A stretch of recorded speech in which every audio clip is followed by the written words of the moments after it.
do I call you Blackburn Rovers footballer? Do I still call you that?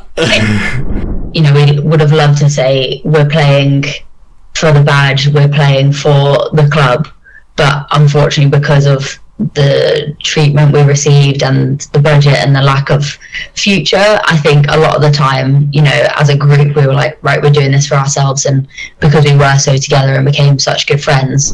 I know they were talking to Steve Wagger, and he was on board with the proposals and the plans, and him and everybody else within the club had signed off on the women's budget. So it was literally just the owners that had an issue with it. You know, Blackburn fans will be frustrated to know that Burnley are going full time, investing a lot, offering like double the money that we're on at Blackburn. And don't let your opinion of women's football be determined by people that don't want to invest in it and people like the owners, because they're not the future.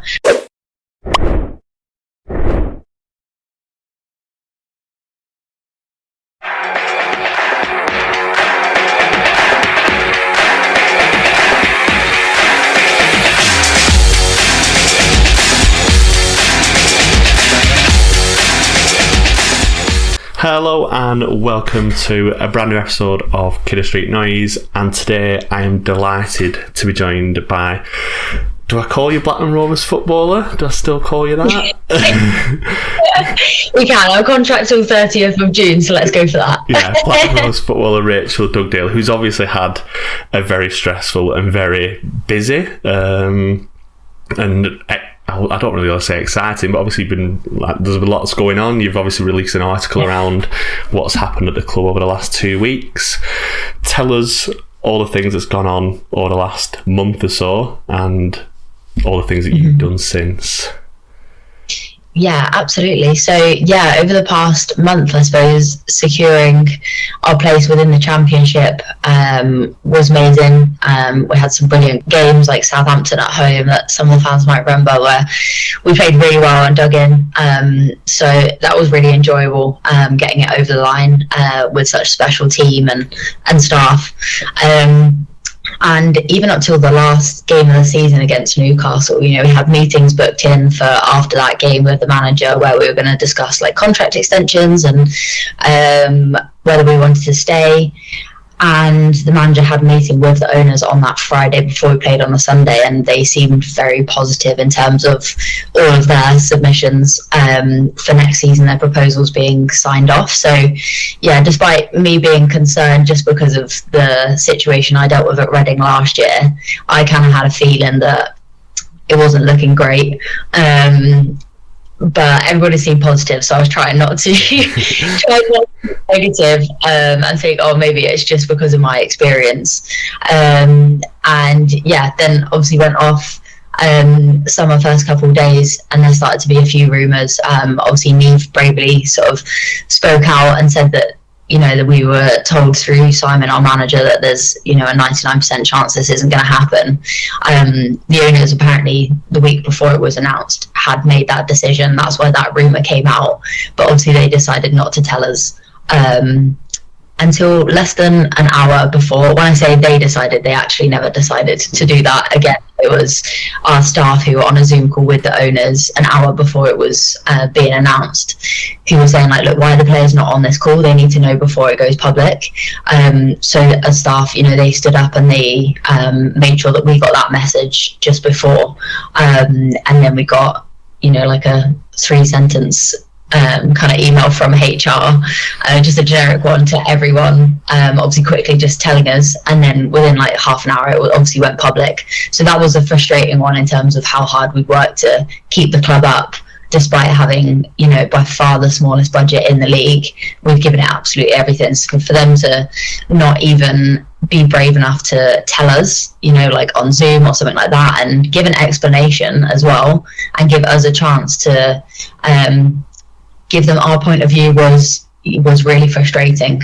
So I suppose since then, since that news came out, I kind of slept on it that night and thought, do I speak up, do I not, what do I want to say, like what's important here, what's the effect it's going to have on me, but then what's the effect it's going to have on women's football as a whole, and also for the fans and for the players.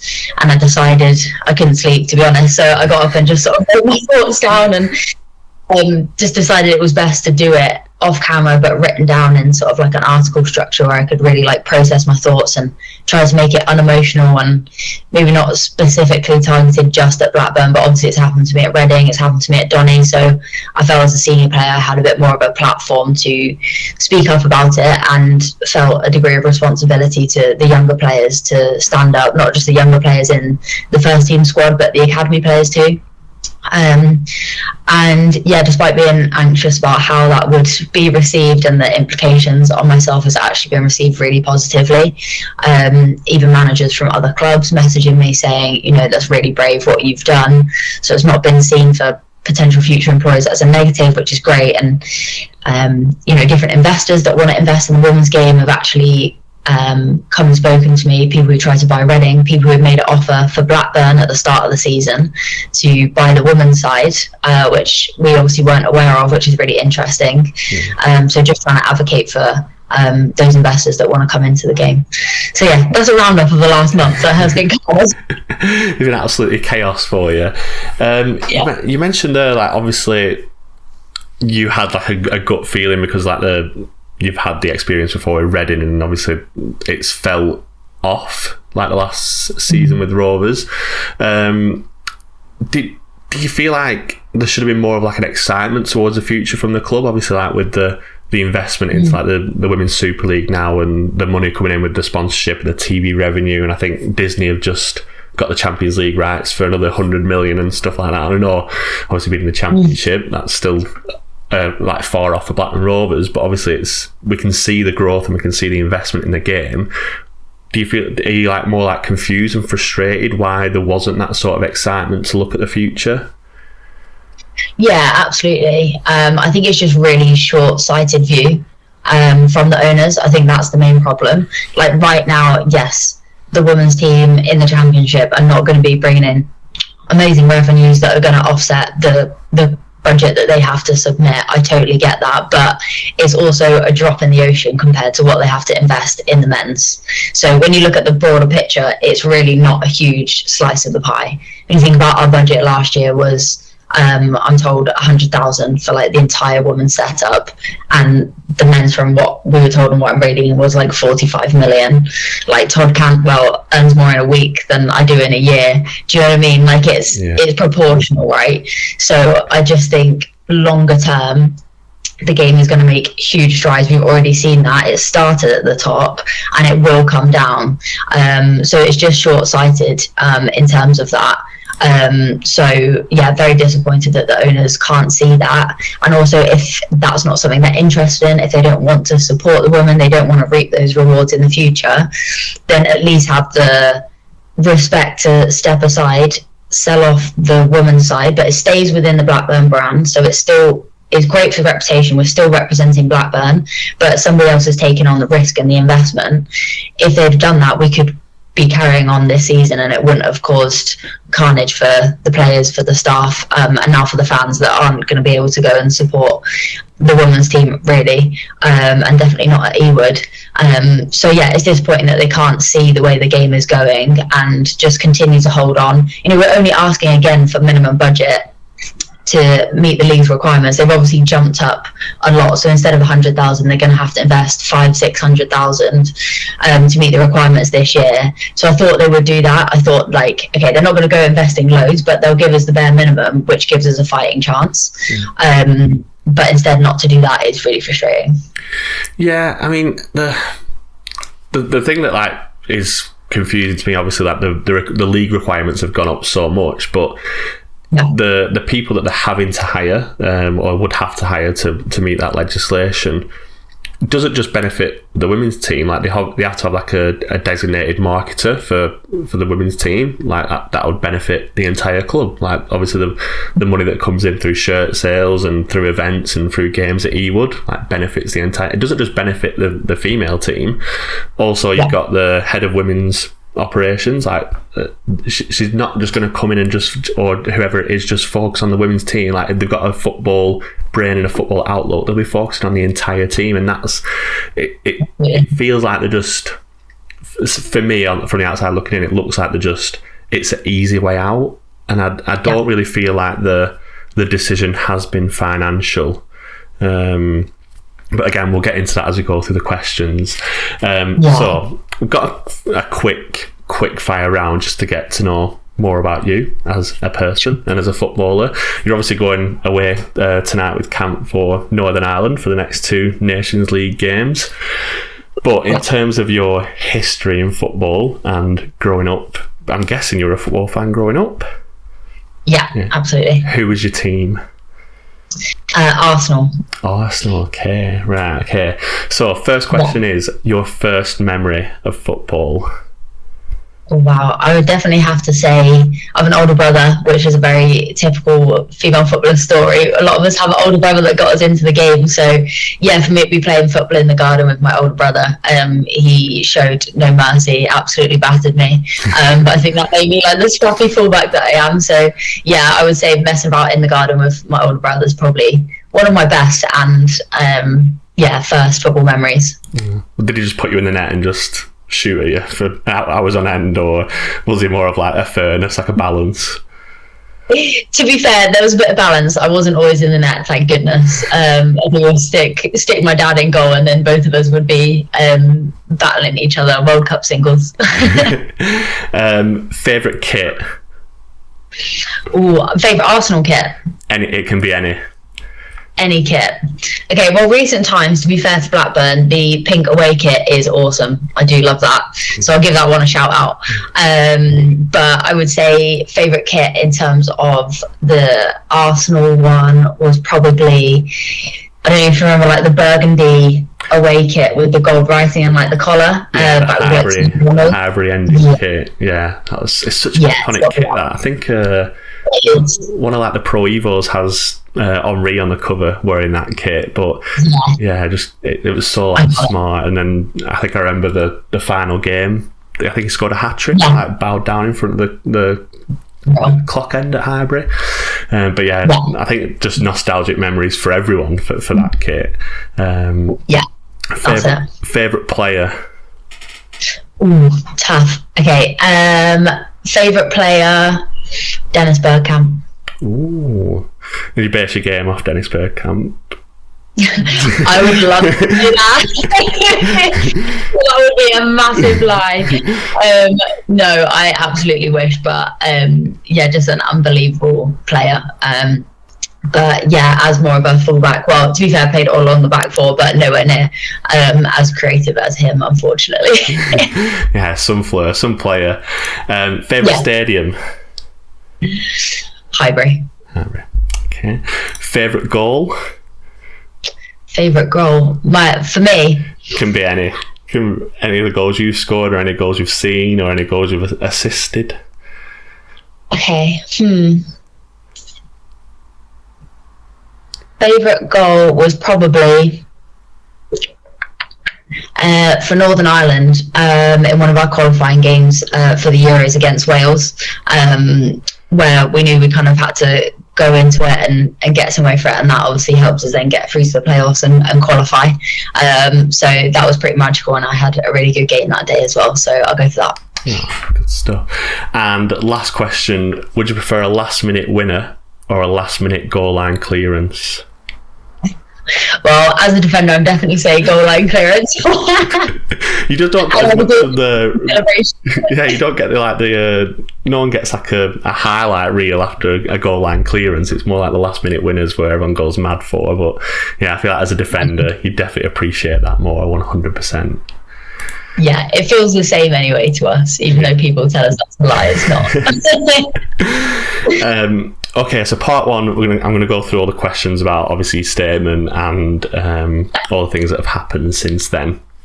So you mentioned in like your overall summary of what's happened over the last few months that Reading received multiple buyout offers. Blackburn Rovers, obviously, it looks like there's no actual confirmation we've had similar offers to help with funding.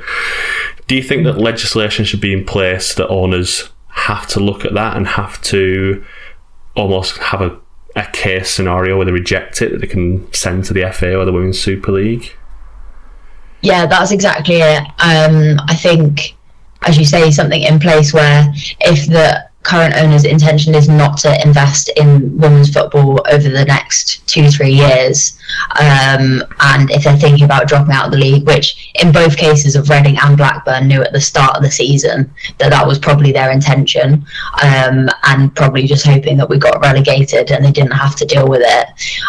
If that is their situation and there are offers coming in, as you say, I do think there's some kind of responsibility there that if they're not going to invest, they have to look and accept offers to sell it rather than self-relegate. Like, can we make self-relegation not a thing? Because, as I said before, you have to completely start from scratch, like all over again.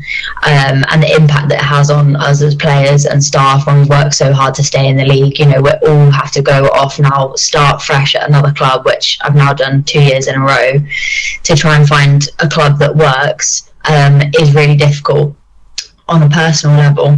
And I think just the how it looks on the women's game externally is really negative as well. It's just negative press when so many good things are going on, like this week with like the Women's Champions League final. Like, we don't want to be talking about Blackburn self-relegating and all the negative things around that when so much else within the women's game is so positive. So I do think if regulation can come in where the owners have to look at it, because self-relegation isn't an option. Say for Blackburn, if they knew we stayed up, they wouldn't be able to self-relegate and they had to hit the minimum requirements and it wasn't an option to bail out, then they probably would have looked at those offers more seriously and taken the season, which is more than enough time, to broker and work out what that deal looks like in terms of what shares they would retain, how much money the new owners would invest, and, you know, working out like rent of the training ground for the women's team and a retainer to pay for like the brand. All those kind of things take a while to work out. So clubs saying like, oh, the FA deadlines meant we didn't have time. No, that's not good enough, because the FA deadlines have been set the whole season. It's just that you've left it this long. So yeah, no, you're absolutely right in that. Some more regulation would help prevent this kind of situation from happening. And obviously, like at the start of the season, they probably knew that this decision was coming, and they've almost tried the best to make relegation inevitable, like by obviously reducing the budget and making things as tough as possible for the players, which have obviously overcome and done so well to stay in the division. How did you and the rest of the team like stay motivated, knowing that you were going to all these other teams like away from home, and they were coming here and their budgets are astronomical compared to you? How do you like set yourself up for a game knowing that if you were in the other team's position, you'd be getting paid more, your job security would be better, and there's actually ambition in the club where they're aiming for the future of like Women's Super League? Yeah, I think when it came down to that, every game we had such a good bond and togetherness within like the staff and the players. Every game the message is like, we're playing for us, we're playing for our pride, we've got each other's backs. And yeah, okay, we haven't got as much as them, like nothing is expected of us, there's no pressure on us, we shouldn't win any game this year if you look at it on paper, so let's go and prove everybody wrong. And I think that mentality sometimes can be really powerful, and the grit and determination within the group was unbelievable, and I think that really helped us to grind out results. So I think, you know, we would have loved to say we're playing for the badge, we're playing for the club, but unfortunately, because of the treatment we received and the budget and the lack of future, I think a lot of the time, you know, as a group we were like, right, we're doing this for ourselves, and because we were so together and became such good friends, we were able to deliver for each other on the pitch. Good stuff. The communication with the club, has it got any better since your article or since the backlash from fans about the decision, or is it still non-existent? We I've spoken to the manager, but he's not been given any extra information, but he's just been calling to, you know, to check in on the players, which is brilliant. I would expect no less from him. He's been brilliant all season, but from the club we've had like absolutely nothing since that last ditch HR email. Who does the manager speak to? Because I know, like, obviously, like you mentioned, like he spoke to the owners and stuff. Does he get to speak to the owners, or is he speaking to a club representative? I know Steve has obviously just resigned. We don't actually know what's gone on there. Is he speaking to Steve Wagger? Is he speaking to Sahir? Like, who's the communication with? Yeah, so I know obviously Simon, then we've got Nick, who's our like head of women's football. So he did most of the talking rather than Simon, but now it's finished. I know they were talking to Steve Wagger, and he was on board with the proposals and the plans, and him and everybody else within the club had signed off on the women's budget. So it was literally just the owners that had an issue with it, but I don't know who exactly they were speaking to, and I don't think Simon will be speaking to them anymore. I think that was literally like that Zoom call was it. And as I said before, that Friday before our last game of the season, the owners came in to speak to them, which is where they thought it was going to be all signed off and happy days, and it obviously wasn't. Oh, right.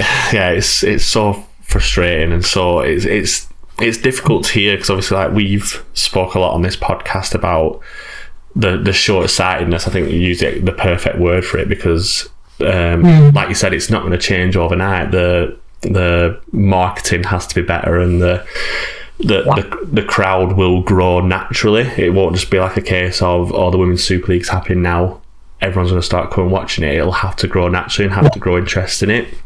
The thing that, like, obviously this season they've reduced your budget so much, you weren't going to win many games, and games were going to be a struggle.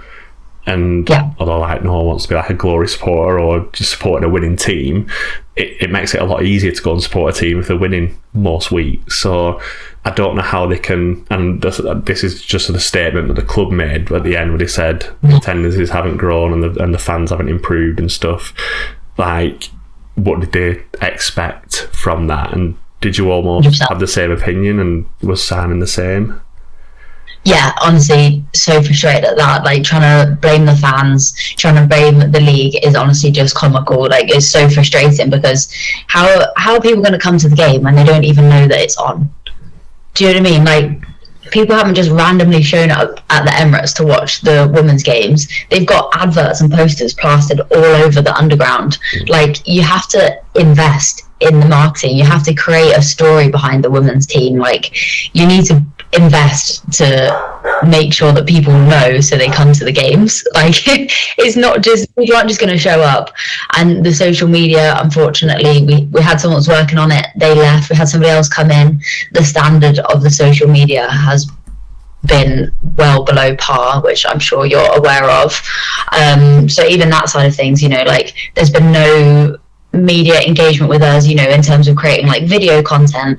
I think I've done like one interview with the club throughout the year. Like, no fan will know anything about me, about my character.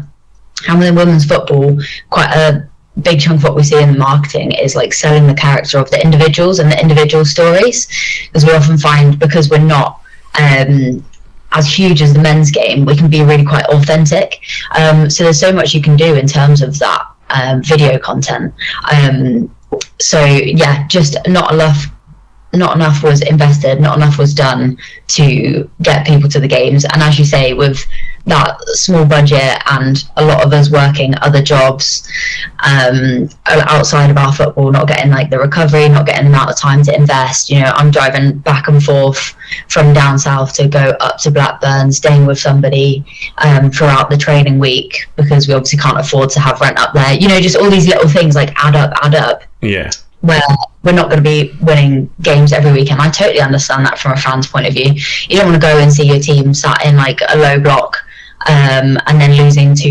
Do you know what I mean? It's difficult. So I totally understand that, and the club cannot blame the fans on it, and cannot say, you know, women's football isn't bringing in any revenue when you're not bothering to invest in it. Like, you need to invest to get the rewards back. So it's just a lazy comment, to be honest. Yeah, I think this is probably the most we've seen in terms of like the women's team, and obviously that shouldn't be the case. Like, obviously, when obviously you're going off to Northern Ireland camp tonight, do players at different teams just have like a completely different lifestyle, and are they treat completely differently? Like, do you talk about your experience at Blackburn and they're just absolutely shocked? Like, what's the usual opinion when you tell them about what's been going on?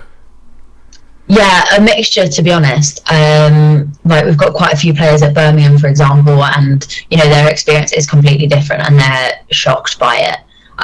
Because they're given, the absolute world, the facilities, they're paid, 3-4 times what we were paid.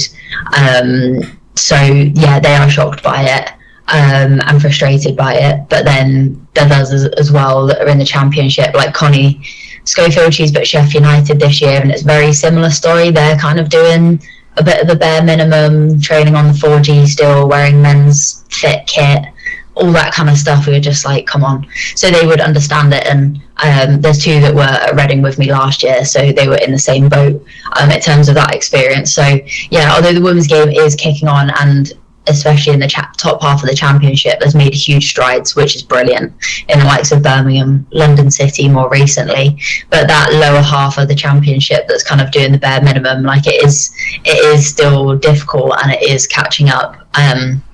But it doesn't have to be that difficult. And there's so many clubs in like tier 3, especially in the northern tier 3, that are wanting to invest and push on. And Blackburn fans will be frustrated to know that Burnley are going full time, investing a lot, offering like double the money that we're on at Blackburn, and we'll probably get promoted into the Championship next season. So that's just so frustrating for Blackburn fans to see that. Yeah, I was going to mention about Burnley, obviously, about to turn professional, and rumours are that they are going to take Blackburn Rovers' place in the Championship next season. I don't know how much you can speak about this. How much has there been like any approaches from other teams that are wanting to make the step up, or even teams in the top end of the Premier Division and the league below that want to eventually make that jump up? Has there been approaches for yourself or many other players in the team? Do you openly speak about it? What's the overall attitude like? Yeah, we tend to keep it to ourselves in terms of teammates and stuff like that, especially when like still in contracts and whatnot. But yeah, I've been like approached by other clubs that are trying to invest, let's put it that way, that Blackburn just couldn't compete with, unfortunately. So yeah, clubs are making strides, and you have to say like well done to them, and brilliant. Like Burnley's owner is there supporting the women's team. So yeah, it's a stark contrast, unfortunately, for Blackburn. But at least there are those teams that are trying to invest. But yeah, I'd say it's the same thing with Wolves. You probably saw that in the news. Wolves women who were just a couple points off getting promoted into the Championship behind Nottingham Forest, and their owners done the same and just said, oh yeah, we didn't actually submit to the Championship, so if you won the league you wouldn't be going up, which is basically the same as us but in reverse. So yeah, there's still other owners that are taking the same view as Blackburn. Yeah, obviously we don't know which league Blackburn Rovers will be going into just yet. There's rumours that it's more than likely going to be the 5th tier, because the National League won't accept them, because basically don't want to get promoted, so it damages the integrity of the league, damages the integrity of the games. If they went to the 5th tier and won it, would they have to accept them? Like, is the 5th tier now going to be the ceiling for Blackburn Rovers women's, or do we not know? I assume with the Benke still in charge that they're obviously not going to want to get promoted. It would probably be the same situation as Reading, where a lot of players don't want to go there from like a moral point of view. Obviously £0 budget, the players won't be paid like a penny, so it will be very much grassroots style, where I imagine it will be very difficult to get promoted anyway. And I assume that will be the owner's intentions, to leave it there. And if they're still in charge in 5 years, where the Championship starts bringing in even more revenues, then they might start to increase the budget and try and join the bandwagon late, I would imagine. But by that point, everyone else is challenged and settled in the league and already invested and already got the facilities, and then it's getting feel my blood boiling. yeah. Okay, so in part 2, we're going to talk about obviously the injury that you suffered. Was it last April? No, a bit before that. So the injury was like 3 years ago now, but back on the pitch like 2 years ago. Yeah, okay. So For anyone who doesn't know, Rachel suffered an ACL injury. Talk us through the process of the injury happening and the steps it takes for you to get back on the pitch and actually playing football again, and that whole journey. Yeah, absolutely. It is a long road to recovery. That's why everyone is so heartbroken when you hear ACL, because it's basically a year out of the game, regardless, especially in the women's game. So finding that out, and it was in January that I did it, and it was the craziest circumstances. I was literally in training, match day -1, so it's like the most chilled session in the whole week. No one anywhere near me. Planted my left foot, went to strike it with my right foot, and my knee just collapsed for no reason, which you're just left thinking, like, how, why? I'm full-time at this point. I do everything in terms of nutrition, from the physical aspect, all this kind of stuff. Why has it happened? And I came to the conclusion it's one of those things you have to accept as part and parcel of the game, and in particular the women's game. I had quite a lot of swelling for a long time, so I didn't get into surgery for about a month, which was frustrating because I've not even started the road to recovery yet, which is the same as what Neve Murphy had as well, just recently at Blackburn. I had that surgery, and then it was about building back up over the next 9 months. So it's starting to walk again for the first 2 weeks, basically just in the flat in London. I was at Charlton at the time. Learning to walk again, slowly building up the weights, that stability. It's crazy how quickly you lose the muscle in your leg. It was like just a pencil.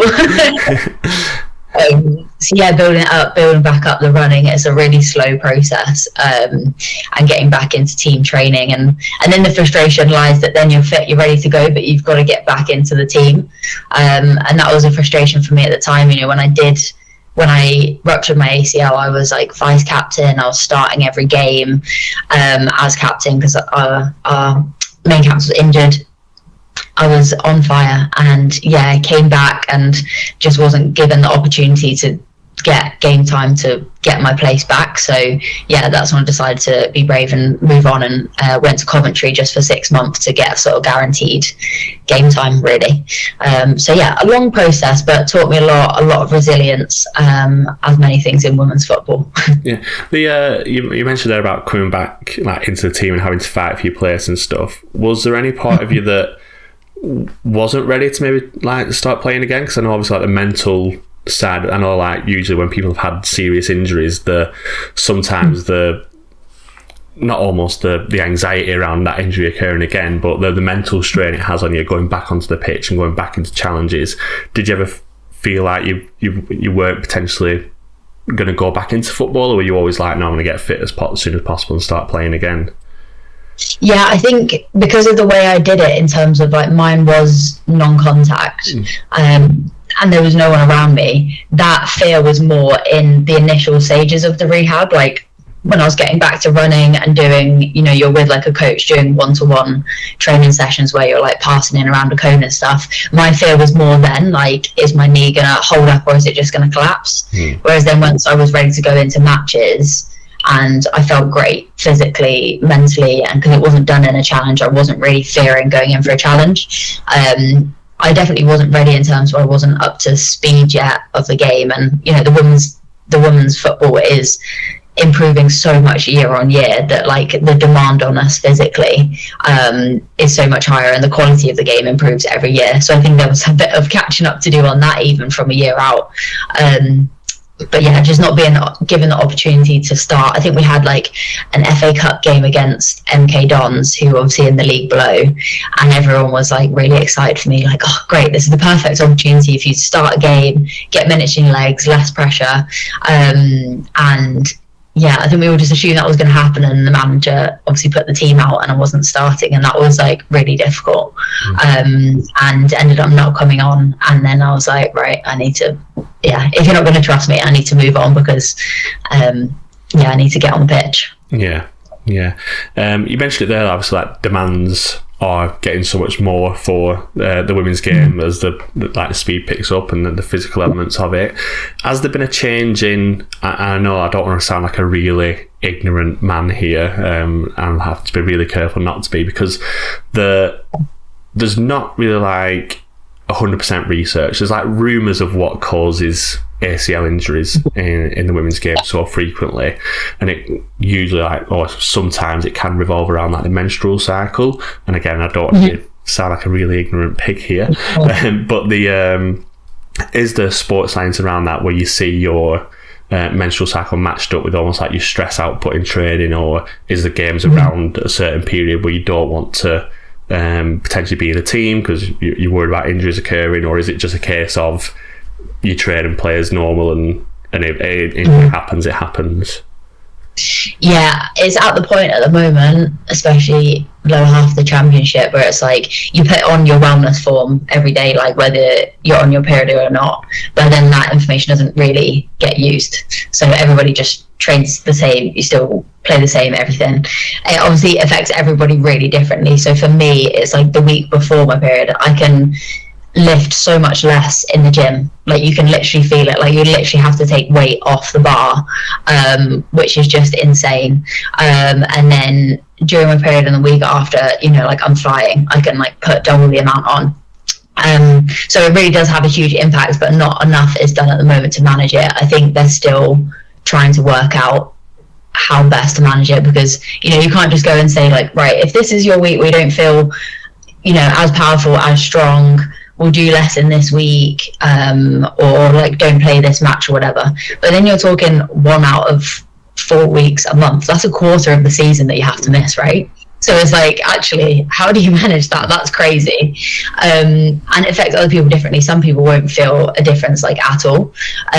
So yeah, you're totally right in saying that there needs to be more research, and they are starting that at the top of the game. So I think there's a big research study going on at Chelsea and the US women's national team. I know they basically all synced up their periods ahead of like the World Cup or something, so that they would all be in like their peak performance when it came to like the last 2 stages of the World Cup. So there's definitely things that can be done, and does need to be improved. And yeah, from an injury prevention standpoint as well, more information is only going to help prevent that. And certainly when it comes to ACLs, it's a huge issue.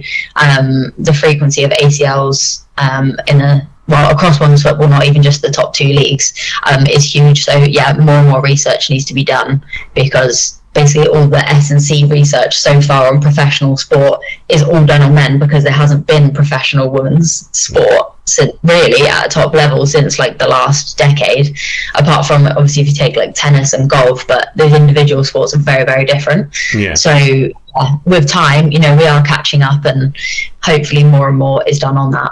Yeah, the like the surfaces and stuff, and the boots that you wear, like boots is obviously comes up quite a bit, because the physiology around the male and female body, that the hip support that sometimes can lead to ACL injuries needs to be changed. Like the boot, do you get female only boots at Rovers, or is it not a thing that's done? Yes.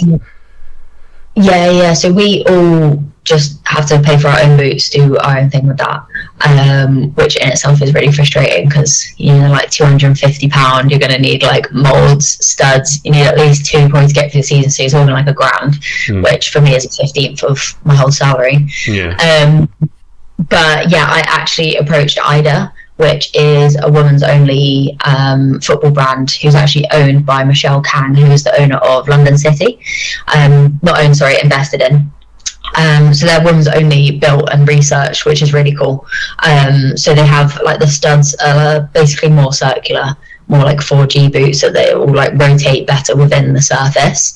And then off the back of their research, it has like a bigger roof on the toe, and better padding on the ankle, all these kind of things. So yeah, they are researching and engineering and putting a lot of money into that, which is awesome. So hopefully with more investment, more research, good branding, marketing and whatnot, we can get more players wearing those, because I know the like of Nike have tried to make space for that with the Luna boot. So yeah, brands are making an effort to try and research it more, which is great. But I would say like I'm the only player with women's fit boots at Blackburn this season. Yeah. It's crazy to me, because obviously like injuries play a big part in any sport. If a person's injured, they can't contribute to the team, it's going to damage the team's chance of success.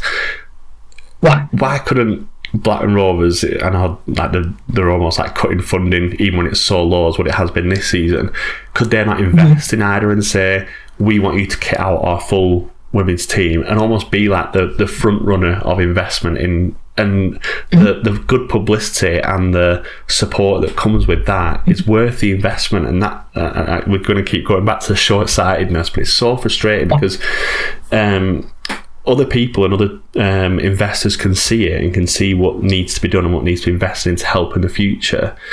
And I know one of the complaints around like the funding was that they can't get insurance for injuries, but dropping down to the 5th tier, potentially won't play on Ewood anymore. There's been talks of them playing at Darwin, but Darwin's 4G pitch. Have you played at Darwin?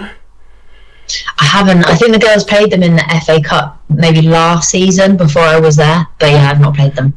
Darwin's pitch, I mean, I love Darwin Football Club and the work and the investment that's gone into there to like improve that team, but the pitch in terms for injuries is awful. The season that me and Lewis were commentating and reporting on the games, I think they had like 5 ACL injuries in the men's teams, and it was always that case of planting a foot on the turn, on the half turn, trying to volley away or clear away, and the like you said, the knee just collapses. So they're already not investing in the injury prevention. If they do choose to go to somewhere cheaper like that, like the 4G pitches, it's just going to cause more issues for the next players coming through. And then and like you've outlined, it's so difficult to come back from an ACL injury both physically and mentally, so it's just going to cause more problems in the future.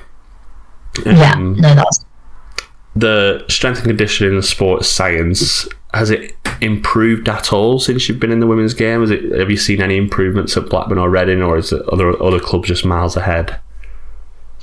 Yeah, to be fair, there has been improvements. I would say that I've been really fortunate with the S&C coaches that I've worked with throughout that. So at Charlton, Paul Parker, he's excellent. He's at London City now. And then at Reading, Dean Tetley, excellent. And now Martin Harmer at Blackburn, he is unbelievable.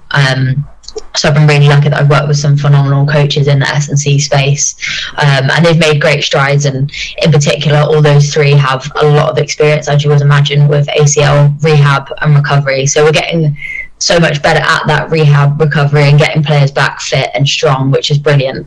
But that prevention is still an issue. But yeah, I think the learning and the S&C coaches have improved a lot. At Blackburn, actually, we didn't have too much trouble getting into the gym with the academy boys. Their timings generally works out quite well, that we basically did gym and then we went out onto the pitch, and they kind of did the opposite, so we were able to rotate within the gym, so we didn't have too much trouble with that. Whereas at Reading, for example, we weren't able to use the men's or the boys academy gyms. They had both had their own like full gyms, and we were in like it was a renovated stables essentially, but it was like a tiny gym with like one rack, like one cable, that was literally it. And so we were trying to rotate and do our gym stuff in there, where there's like multi-million-pound glass encased stunning gym that we were just able to walk past. So yeah. Oh, so frustrating. Okay, thank you for sharing your experience with your ACL injury and the things you've gone through there. In the last part, we're going to talk about what the future holds for Rachel Dugdale and women's football. First question, which is going to be very difficult to answer, I think. If you had 5 minutes with the owners, what would you tell them or ask them? Oh, goodness. Wow, I would love that opportunity. Wouldn't we all? I'd have to take a deep breath and not make it too emotional, but I think for them, helping them understand for now and the future the impact of their decision on the people. I think because they're so detached from the club, not being in and around the local area, they don't understand that impact on not just the people as us as players and staff, but most importantly on the fans who will remain Blackburn fans, even though they might not want to, in terms of definitely the women's side. So help them understand that impact, and then have an honest and frank conversation to try and understand their reasoning of why they don't want to invest. Like, I still don't understand why. So that's what I would want to get to the bottom of, and I try to put across my points to help them see what a great opportunity women's football is, and make them feel like they're going to now have to miss out on that. Okay. I was like on the back of our house, like we have the rec behind us, and there's often like football training going on, and like one-to-one coaching. There's a lad called Alex Curran who plays at Curzon Ashton or Macclesfield, and he's been coaching. I walked past the other day, and it was a couple of days after the news had broke about the club being defunded / demoted, and he was training like I'd say like 12, 13-year-old girl who had the full pink away kit with the Dakota Biotech. She had the full female kit, and the timing of it, I was just, when I think we did the Twitter Spaces that night, I was just like, I was so deflated. What would you say to a young girl watching all the things unfolding around, especially like in the Blackburn area? If Blackburn's her team has been watching you all season, what would you say to a young girl that's watching all this unfold and dreaming of a career in professional football? 100%. I would say to them, first of all, reach out to me if you want to chat, because I said to all the academy girls as well, like, don't let your opinion of women's football be determined by people that don't want to invest in it, and people like the owners, because they're not the future, and their opinion is completely invalid in the situation for me. So give me a ring, send me a message on Instagram, and we'll chat. And if I was face to face with them now, I would just say, do not let this disrupt your thinking and your ambition within women's football.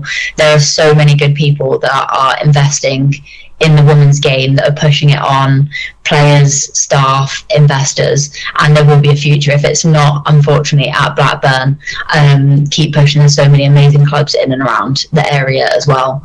And yeah, don't be put off by it.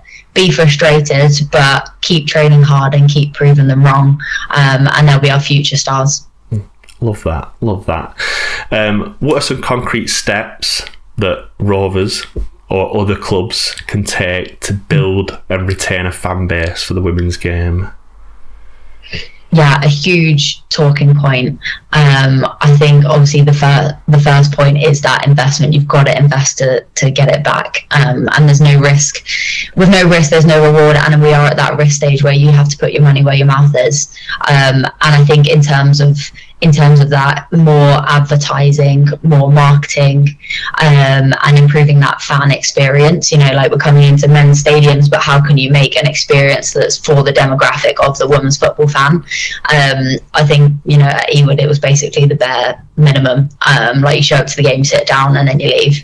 And so much more can be done for that in terms of the engagement, especially for young families. So I think really looking into the data of that demographic and how you can improve that experience, creating a story around the women's team, around the individual players, and getting buy-in, you know, doing more within the community, within the schools, within the local football clubs, to really create that strong bond and that tie within the local community, I think is huge. There's so many things that can be done.